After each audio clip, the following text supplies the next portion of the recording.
अस्सलाम वालेकुम, welcome back to my YouTube channel. I hope कि आप सब खैरियत से होंगे। मैं हूं उर्वा और आप देख रहे हैं ice and spice YouTube channel. आज आपके साथ शवारमा ब्रेड की रेसिपी शेयर करने लगी हूं, जिसे बनाना बहुत ही आसान है। साथ ही आपको ये भी बताऊंगी कि आप किस तरह से इन्हें बनाकर 1 महीने तक के लिए स्टोर भी कर सकती हैं, क्योंकि काफ़ी कमेंट्स आ रहे थे कि प्लीज़ हमें बताइए 1 महीने तक किस तरह से स्टोर करना है, क्योंकि जब हम बनाकर स्टोर करती हैं तो ये 3 से 4 दिनों में ही ख़राब हो जाते हैं। तो चलिए टाइम वेस्ट के बिना रेसिपी को बनाना स्टार्ट करते हैं।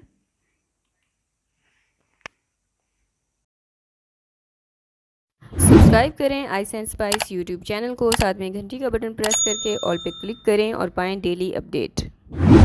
तो शवारमा ब्रेड बनाने के लिए सबसे पहले हम डो तैयार करेंगे, जिसके लिए मैंने लिया है मैदा।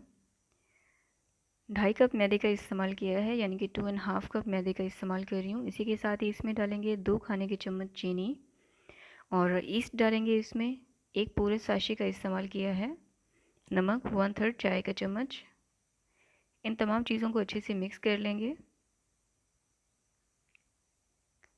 ऑयल डालेंगे 3 खाने के चम्मच।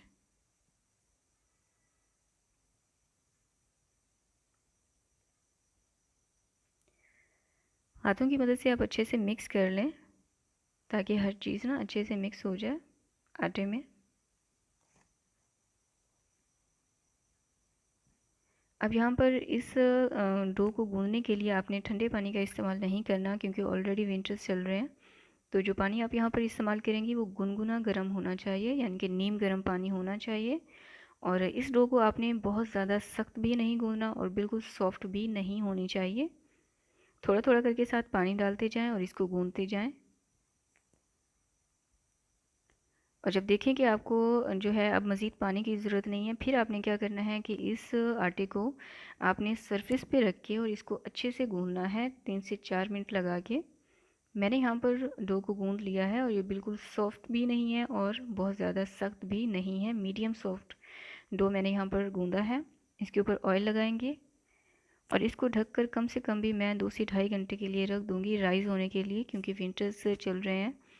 तो क्योंकि ठंडी जगह है, इसको हमेशा गर्म जगह पर रखें, तो ही आपकी जो डो है वो सही तरीके से राइज़ होती है। तो आप इसको चाहें तो माइक्रोवेव में भी रख सकती हैं, किसी गर्म प्लेस पे आप इसे रखिएगा। तो यहाँ पर आप देख सकते हैं, मैंने इसको 2.5 घंटे दिए थे और 2.5 घंटे के बाद डो हमारी परफेक्ट राइज़ हो चुकी है, ये देखें माशाल्लाह से। अब इसको सेट कर लेंगे।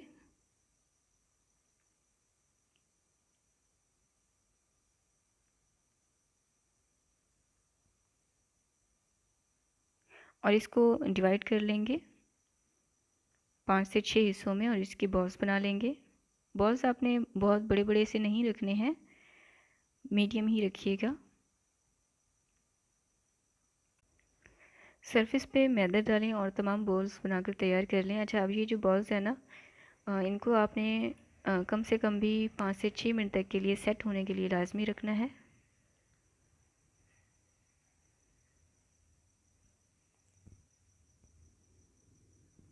और 5 से 6 मिनट के बाद ये बॉल्स जो हैं ये थोड़ा सा फूल भी जाएंगे और ये सेट भी हो जाएंगे। अब आपके लिए इन्हें ना बेलना बहुत ही आसान होगा।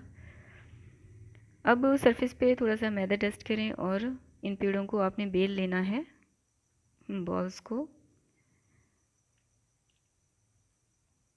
और इसको जो है रोटी की शेप में आपने रखना है, बिल्कुल पतला सा नहीं करना। अब इसी तरह से मैं तमाम रोटियां बेल लूँगी। आप देख सकते हैं जिस तरह से रोटी होती है ना, बिल्कुल उसी तरह से मैंने इनको बेल लिया है। अब इन्हें सेट होने के लिए मैं कम से कम भी 15 एक मिनट तक के लिए रख दूँगी, या फिर तब तक रखिएगा जब तक कि ये जो है थोड़ा सा फूल नहीं जाते या फिर ब्रेड की शेप में नहीं आ जाते। ये देखें 15 एक मिनट मैंने इसको रखा था और ये फूल चुके हैं। अब दूसरी तरफ जो तवा है उसको आपने गर्म होने के लिए रख देना है।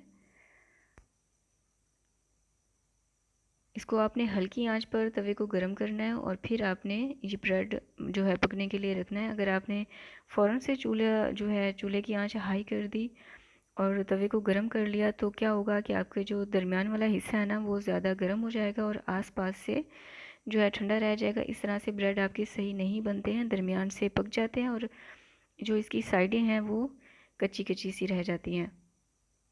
तो बिल्कुल हल्की आंच पर आप उलट-पुलट करके इसको इस तरह से पका लें। अच्छा, अब आपने अगर इनको जो है पका के स्टोर करना है, तो फिर आप इनके ऊपर ये जो फूल है ना, आप इनको हल्का सा लाइट लाइट रखिएगा, ज़्यादा डार्क मत कीजिएगा। लेकिन अगर आप फ़ौरन से सर्व कर रही हैं तो फिर आप इन्हें अच्छे से पका लें। ये देखें, बहुत ही ज़बरदस्त, बहुत ही सॉफ्ट से हमारे फ्रेश शवारमा ब्रेड बनकर तैयार हुए हैं। इसी तरह से मैं सारे पका लूँगी। अच्छा, टिकटॉक पे ना मुझे काफ़ी लोग कमेंट्स कर रहे थे कि जिस जैसे ही हम पका के रखें ना, इनका मॉइस्चर उड़ जाता है, सख्त हो जाते हैं, सॉफ्ट नहीं बनते हैं, या फिर इसे बना के जब हम फ्रिज में रखते हैं तो 2 से 3 दिन के बाद ही ख़राब हो जाते हैं। एक तो ये कि आपने जैसे जब इनको पकाना है, कुक करना है, दूसरी तरफ आपने इनको रुमाल में रखना है ताकि इनका मॉइस्चर जो है वो ना उड़े।